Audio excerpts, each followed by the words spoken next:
María Lilia Mersdorf. Últimamente hemos hecho varias entrevistas desde hace aproximadamente 2 años. ¿Has recibido alguna pregunta o alguien que esté interesado en intercambiar? Más allá de los comentarios que sí se han hecho en YouTube, ¿hubo alguien que te haya llamado en particular para hablar de determinado tema? Sí, sí. Sí. A consecuencia de, probablemente, ¿no?, de nuestra apertura para las consultas, tanto de docentes como de padres en especial, están muy interesados y muchos preocupados por las problemáticas reales y concretas de la educación. Bueno, entre ellas tengo el caso de un estudiante de medicina, ¿verdad?, que ya pronto a recibirse de médico, que me pregunta cuál es la causa o las causas de una alta tasa de desaprobación justamente en la carrera de medicina, y es en la evaluación inicial, fundamentalmente, ¿no?, en los primeros años. No tuve la prevención de preguntarle concretamente a qué año se refería, pero bueno, estaba muy preocupado por eso. No es fácil tampoco de poder hacer una descripción totalizadora de tal problemática, pero evidentemente cuando los alumnos fracasan, diríamos, en las evaluaciones en una forma masiva, realmente hay que encarar esto para entenderlo desde los aprendizajes previos o los aprendizajes anteriores, porque evidentemente el aprendizaje es una construcción lleva su tiempo, lleva un proceso, ¿verdad? Y bueno, realmente para llegar a una evaluación hay que ver qué contenidos, qué saberes se van a evaluar. El alumno también tiene que estar en conocimiento de qué es lo que se le va a requerir, no para tener la respuesta, pero sí para no quedar sorprendido con la temática a la que va a ser sometido en la evaluación. Por otra parte, el concepto de evaluación no siempre tiene que ver con la evaluación externa, sino que tiene que ver también con la propia autoevaluación. Entonces, para llegar a una buena evaluación es importante que el estudiante, como sería el caso que se está abordando, esté en conocimiento de su propio aprendizaje, de sus fortalezas y sus debilidades. Cuando los resultados son altamente negativos y masivos, es decir, que en un gran porcentaje, evidentemente algo está pasando también con lo que se llama articulación, es decir, cómo ha pasado el estudiante o los estudiantes desde un nivel, como puede ser secundario, a la universidad, ¿no? Es decir, con qué aprendizajes de tipo, diríamos, de cierre o final, que puedan servir de base para el ingreso a la universidad, cómo está eso. Es decir, que cuando hay un abismo o una mala articulación entre niveles, al hablar de niveles estamos hablando, por ejemplo, del jardín de infantes y su articulación con la primaria, de la primaria y su articulación con la secundaria, con el nivel secundario, y del nivel secundario con el universitario. Y bueno, cuando se suman factores terribles, ¿no? Externos fundamentalmente, de contexto, ¿no? Como ha sido toda la instancia de parálisis pandémica y la diferenciación que se ha establecido por esta misma situación entre alumnos que han podido tener una cierta continuidad, aunque no fuese presencial, que permitió un hilo de continuidad con la virtualidad que nunca va a reemplazar a la presencialidad, sino que evidentemente sabemos que son aspectos distintos, es decir, que la virtualidad en ocasión puede resultar un apoyo, pero no un reemplazo. Entonces, evidentemente ya ahí venimos con una brecha muy difícil de poder resolver en tiempo y en forma, para que el estudiante no tenga estas situaciones, diríamos, de desamparo, de falta inclusive de estimulación para seguir adelante. Muchos, después de un fracaso evaluativo, abandonan, ¿no? Pero lo que pasa también es que el problema está en una continuidad del aprendizaje que sea progresiva, que sea optimizante para el aprendizaje, y ese quebranto está dado evidentemente, y cuando el estudiante va a situaciones de evaluación, allí se encuentra con que justamente con un fracaso, como quien dice, ¿no es cierto? Pero claro, con lo que estoy expresando tampoco explicamos la totalidad de esta problemática, y como nuestros espacios son no son tan amplios como podría ser un seminario, poder hacer investigación y poder hacer propuestas de apoyo y de reconstrucción de saberes, ¿no? Que no siempre se dan de la misma manera, y siempre con buenos orientadores, con presencialidad, con buenos profesores que también tienen que estar cuidados, estimulados, ¿no? Y que también han sufrido muchos de estos factores, en su mayoría externos, que después se hacen internos, porque las depresiones psicológicas que genera la falta de éxito no ayudan para seguir adelante, ¿no es cierto? Bueno, esa fue una consulta que en realidad a veces uno, vuelvo a decir, con rapidez no se puede dar, porque a veces las aperturas aparentemente generosas de decir que entren todos sin ningún tipo de evaluación, puede suceder que sí entran, pero fracasan después en el correr de la cursada, por las mismas dificultades de no tener los aprendizajes previos asegurados y necesarios para incursionar en el estudio del nivel universitario. Después, por ejemplo, la división entre la teoría y la práctica, ¿no? Porque también hay que cuidar mucho la relación que debe de existir entre la cantidad de alumnos y el profesor, para poder compartir situaciones de observación, de comprobación, de práctica, donde realmente es necesario complementarlas con la teoría.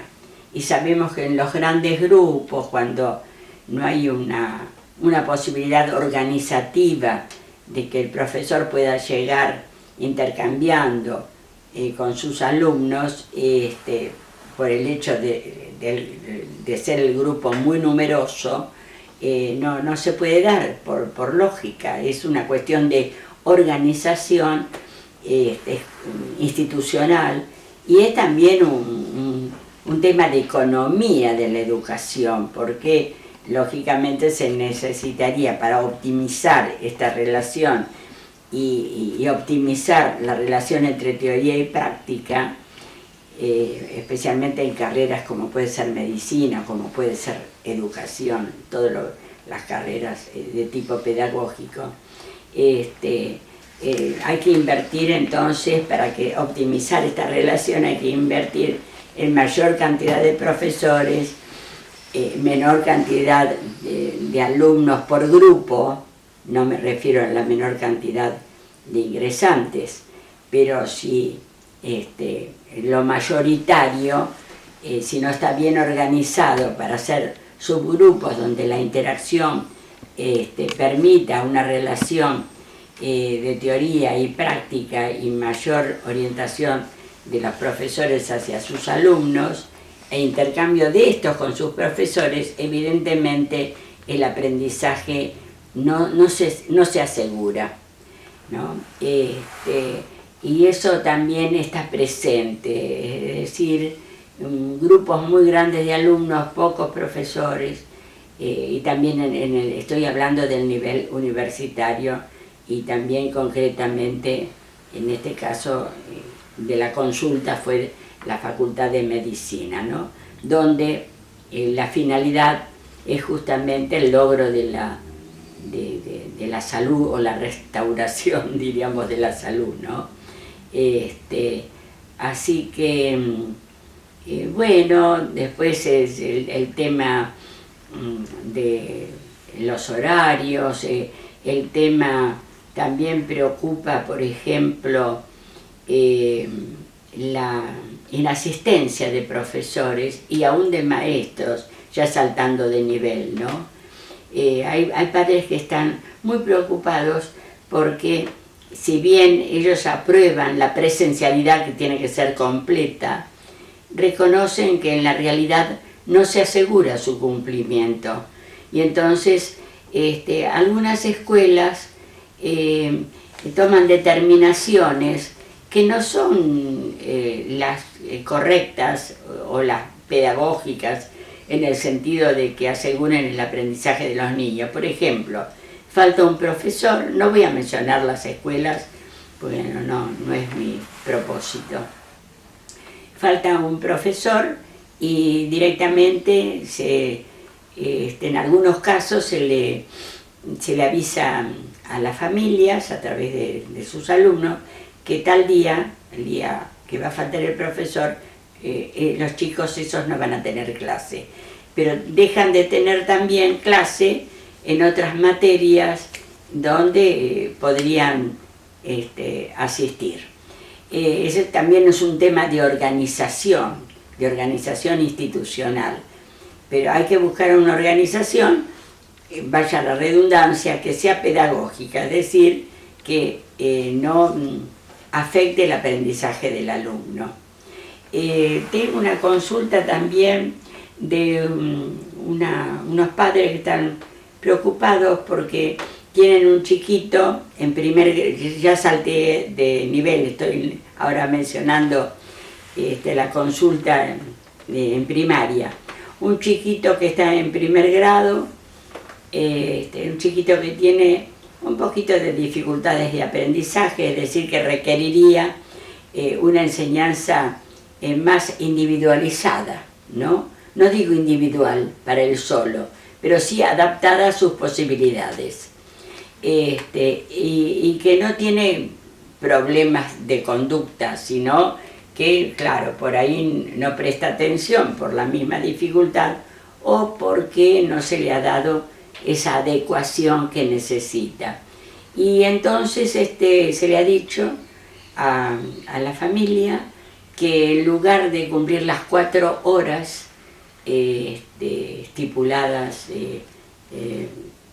legalmente en las escuelas que tienen doble turno, mejor dicho, en las escuelas que tienen ambos turnos, mañana y tarde, que vaya solamente 1 hora el chiquito. Y el chiquito está yendo en estos momentos, vuelvo a decir, no voy a mencionar la escuela, pero es muy concreto el caso, el chiquito está yendo una sola hora a la escuela.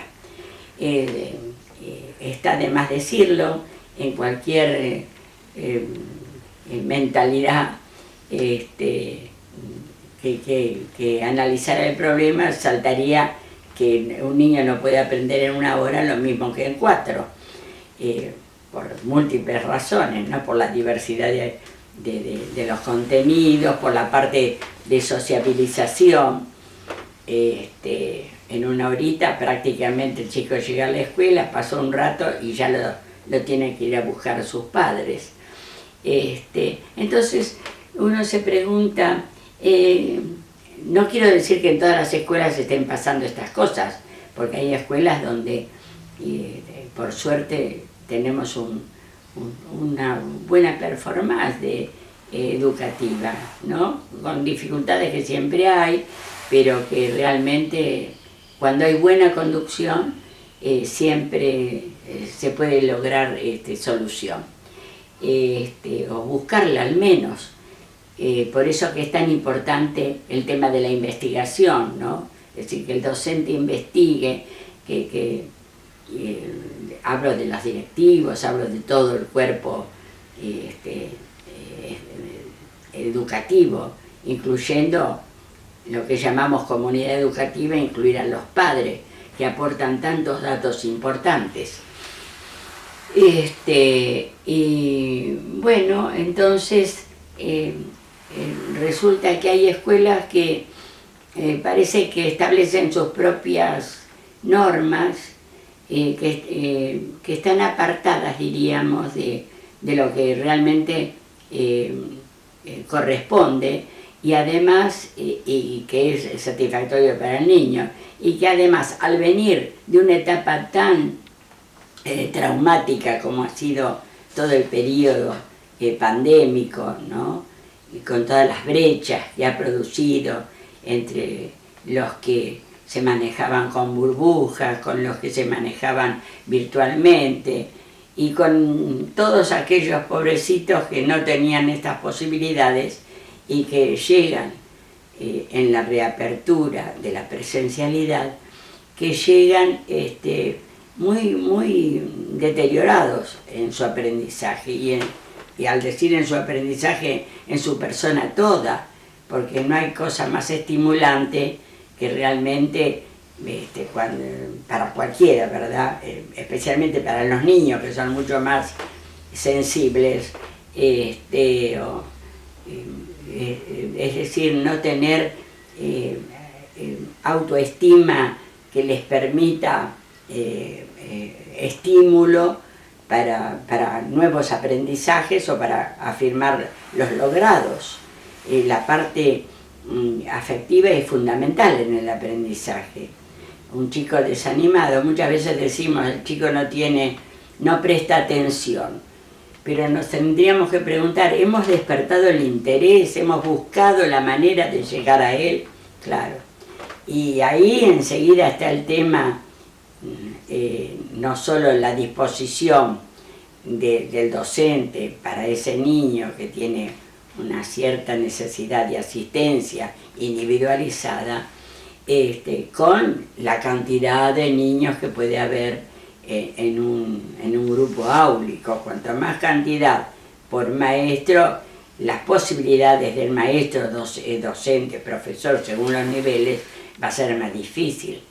En otros momentos hemos mencionado que en la universidad y en ciertas facultades el número de alumnos es tan grande que algunos no pueden ni escuchar la clase del profesor, ni participar, ni preguntar, y algunos están sentados en el suelo.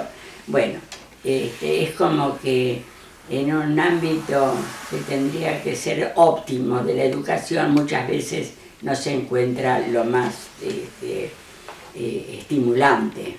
para el aprendizaje. Todas estas cosas se pueden mejorar, pero ¿cómo se pueden mejorar? Se mejoran con políticas que sean optimizantes de la educación, realistas, que se pueda realizar el reacomodamiento de lo que no está tan bien por algo que esté mejor para los chicos y que es multifacético porque toma, como ya lo hemos dicho en otras oportunidades, aspectos de organización escolar, aspectos de didáctica, de recursos didácticos, aspectos de psicología del aprendizaje, aspectos ambientales, por eso la importancia de trabajar en equipo y que los equipos estén completos y que todas las escuelas tengan equipo, ¿no?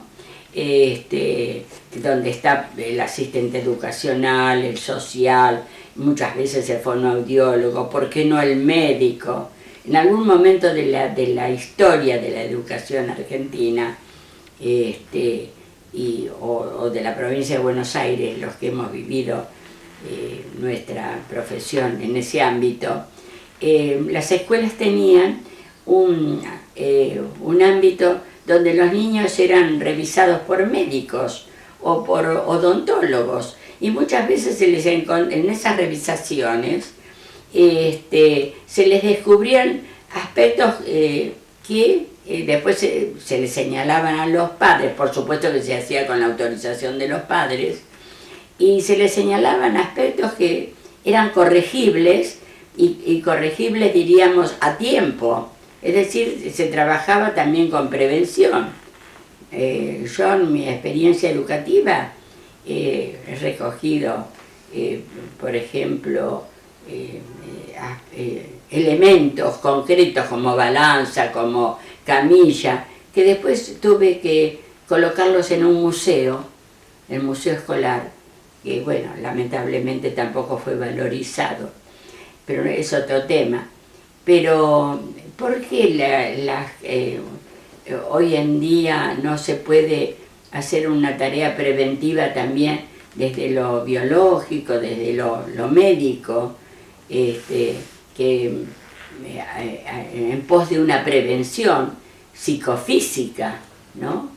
De los chiquitos, en el momento que es más óptimo para corregir algo, un estrabismo, una fimosis, una sordera. A veces hay chicos que pueden estar caracterizados como desatentos y quizás no escuchan bien, ¿no? O tienen un problema de la vista y quizá, bueno, detectando esos aspectos también estamos colaborando con un aprendizaje integral y que está contextuado en una persona, en una identidad y en un futuro ciudadano, un futuro ser humano, digo ciudadano por la educación democrática que merece también, lo más desarrollado posible para su bien y lo que pueda aportar a la comunidad, ¿verdad?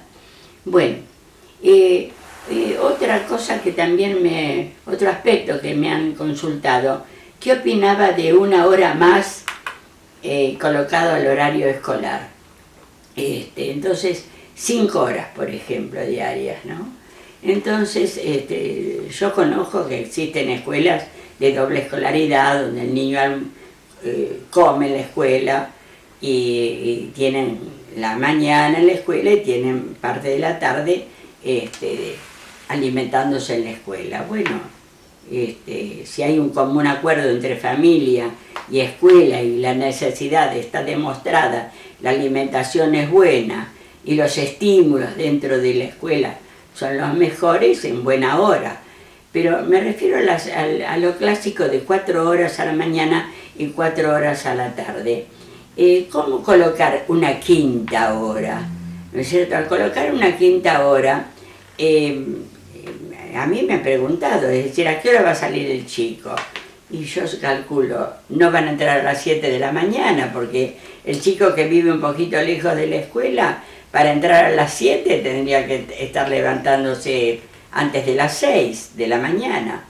Pero si entra, normalmente como entran los chiquitos a las 8 de la mañana y salen a las 12, que tendrían que salir a las 13, y resulta que ya les toman la hora del almuerzo, y los padres tienen sus horarios de trabajo y organizan su vida también conforme a los horarios de la escuela, y muchas veces eligen la escuela conforme a lo que la escuela ofrece en ese sentido, para poder armonizar con sus propias propuestas laborales y de organización familiar. Y los de la tarde, ¿a qué hora entrarían? Es decir, si los de la mañana están hasta las 13, los de la tarde supongo que por lo menos tendrían que entrar a las 14, porque además está todo el tema de que hay de limpieza de las aulas, que se dejan en un turno para dejarlas de la mejor manera en el otro, y que nunca es demasiado tiempo, porque siempre queda una hora que es escasa para hacer, en realidad es una limpieza limitada, pero bueno, limpieza al fin, ¿no es cierto? Barrer y acomodar las cosas. Y entonces los de la tarde, que entrarían a las 14 horas, más 5, ¿a qué hora saldrían? En épocas de invierno los chicos saldrían de noche, casi, porque oscurece muy temprano, y es un problema que no ayuda, diríamos, a la vida normal a la que estamos acostumbrados, y además son pequeñas, son parches, no son aportes realmente renovadores y mejoradores de la situación educativa, que está sumamente, diríamos, influenciada por aspectos edilicios, aspectos organizativos, administrativos, económicos, los pedagógicos y todo lo que le agreguemos, porque lo nuestro es altamente multidisciplinario y hay que hacer un abordaje en equipo, y además para ser entendido por autoridades que a veces toman medidas, ¿no? Desde una óptica que no es pedagógica. Yo con esto de lo pedagógico resulto bastante reiterativa y para algunos probablemente aburrida, pero es la clave de todo, porque tiene que ver con la profesionalización, ¿no? Es decir, que la educación tiene que estar conducida por profesionales, y debemos de reconocer que la carrera docente, profesional diríamos, teniendo en cuenta currículum, capacitación, título específico, etcétera, llega hasta cierto nivel, pero para llegar a ser funcionario alto, de alto nivel en educación, por ejemplo, director general de escuela o ministro de educación, el currículum pedagógico no siempre se tiene en cuenta. Entonces es lógico que cuando se tomen las medidas desde esa instancia, no se las tomen con profesionalidad o con un criterio que realmente dé en la tecla de la necesidad educativa para mejorar esa condición que en la actualidad está tan deteriorada, ¿no? En otros encuentros hemos hablado del tema de la lectoescritura, que también me preguntan. Dice María Lilia, ¿es lógico que los chicos lean y escriban en imprenta mayúscula? No, le digo, no es ni lógico ni pedagógico. Es decir, el chico tiene que tener su letra personal, ¿no es cierto? Y tiene que poder leer en las tres formas, la imprenta mayúscula, la imprenta minúscula y la manuscrita o cursiva, para poder comunicarse bien, y no poder acceder solamente a un tipo de imprenta, que como puede ser la mayúscula, que no es por otra parte la más difundida en los portadores de texto que manejamos, como revistas, diarios, etc. hasta el mismo internet cuando estamos leyendo o manejando o escribiendo, usamos la mayúscula de acuerdo a una cierta normativa, pero no siempre nos manejamos con la mayúscula, está la imprenta minúscula también. Bueno, ese es otro, lo vuelvo a reiterar a este tema porque es de gran preocupación, gran preocupación. A veces se busca la innovación por esnovismo y también por, sí, es un esnovismo o una falta de confianza en las propias concepciones de la educación que nacen de los ejercicios profesionales de la educación. Me refiero a la importancia que tiene la investigación que pueden hacer los docentes o aquellos investigadores que se han dedicado en serio a la educación, pero que a la hora de ser llamados para la conducción no son llamados. Y entonces, en épocas no democráticas, en el ámbito provincial, hemos tenido un ministro de Educación que era general, un general en educación. ¿Será bueno un general en los cuarteles? Imagínense un educador en un cuartel, directamente, ni pensarlo, porque además no podría acceder. Pero un general en educación, ¿por qué en educación no se cuida el profesionalismo de los altos conductores? Altos en el sentido, diríamos, no cualitativo, sino por lo que todos conocemos, diríamos de abajo para arriba, en este caso de arriba para abajo. De abajo para arriba tenemos que ir armando currículum y nos cuesta mucho estudiar y perfeccionar y ser un buen profesional. Pero de arriba para abajo, el dedo político, y eso lo hace no solamente el régimen antidemocrático, sino que lo hace desgraciadamente los gobiernos democráticos. Y entonces después surgen los disparates, por supuesto. Y otra cosa importante, se habla mucho de evaluación del alumno, ¿no? Pero qué bueno sería también evaluar justamente a los conductores de la educación. Y entre la evaluación estaría ver qué currículum tienen. Bueno, yo no lo digo con ánimo de molestar a nadie, ni a ellos en especial, pero es una cuestión que se cae de maduro. Por eso que no quiero prolongarme más, querido, porque, viste, siempre doy vueltas, no sé, y caigo en lo pedagógico. Bueno, de paso le voy a decir que me encantaría, y creo, lo tengo en mente, que en mi tumba hay una lápida que diga: aquí yace la que amó a la pedagogía por sobre toda la ciencia. Mis queridas colegas ya me han escuchado alguna de estas cosas. Hace poquito tuve la gran alegría de reunirme con maestras de la escuela número 2 y realmente compartimos nuestro magisterio. Me sentí como siempre maestra al lado de ellas y me dieron un alegrón enorme. Y el otro alegrón primero fue el que me dieron mis exalumnos de la escuela anexa de 4º grado, cuando yo tenía 29 años y ellos hoy tienen 60 más o menos, y se acordaron de la señorita de 4º grado y me hicieron una recepción cálida y amorosa que me hizo muy feliz,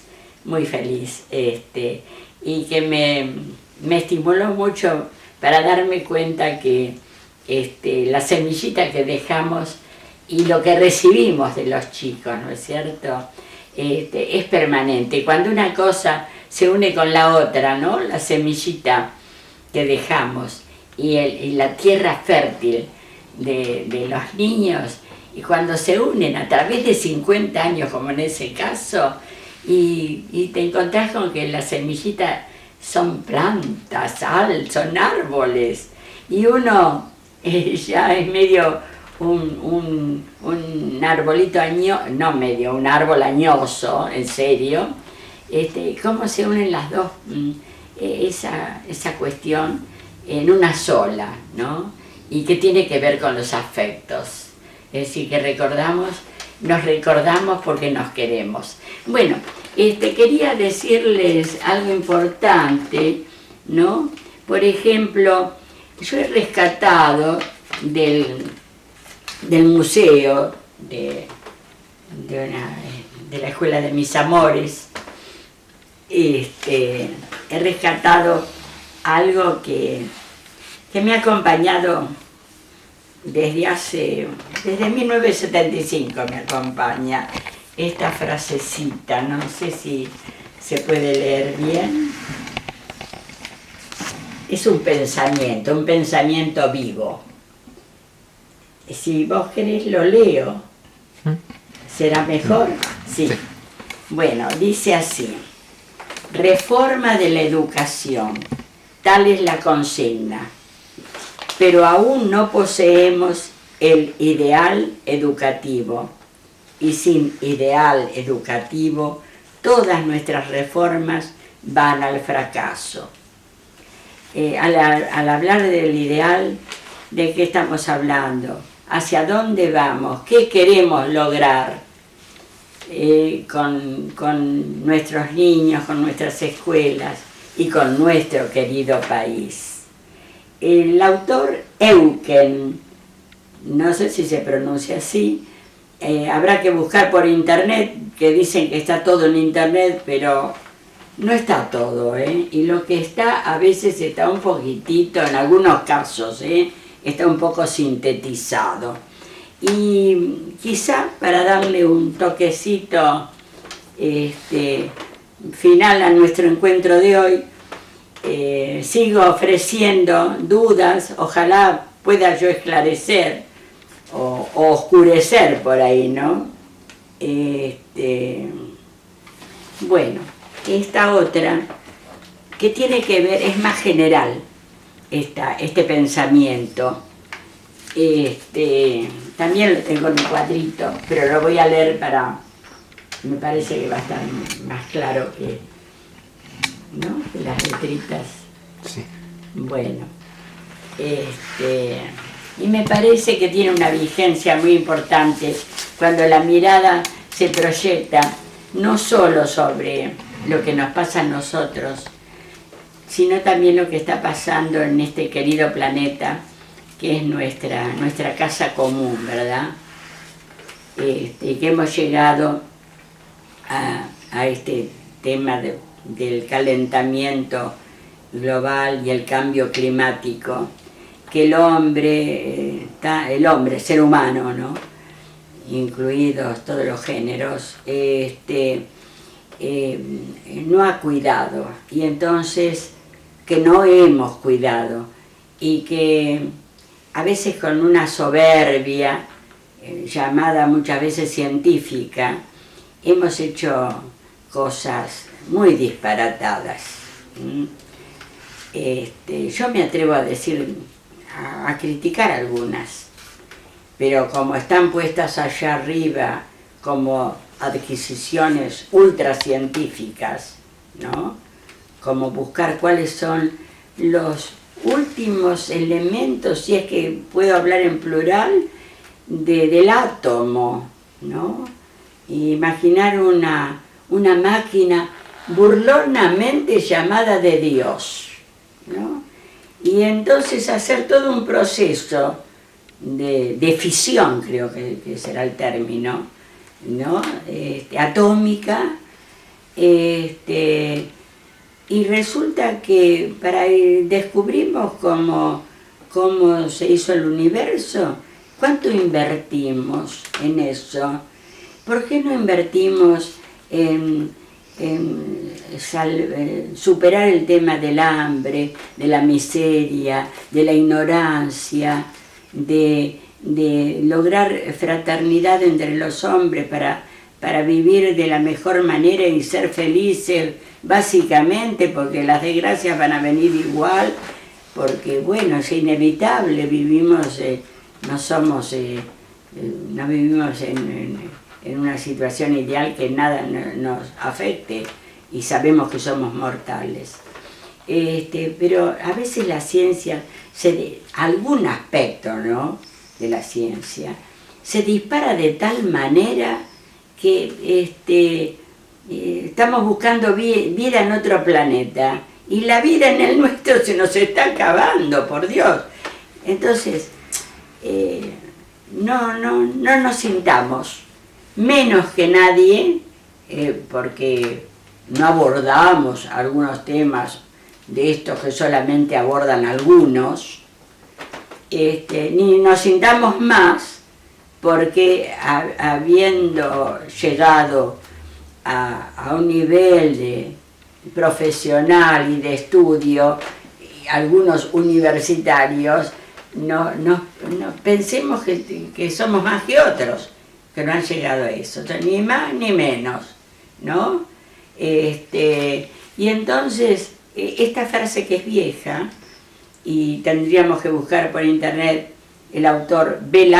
Kid, con doble D, dice: los que vengan después de nosotros juzgarán increíble que en el occidente moderno haya habido hombres que bajo los nombres de cultura y ciencia hayan defendido una concepción de la vida que parecería más propia de la infancia de la humanidad.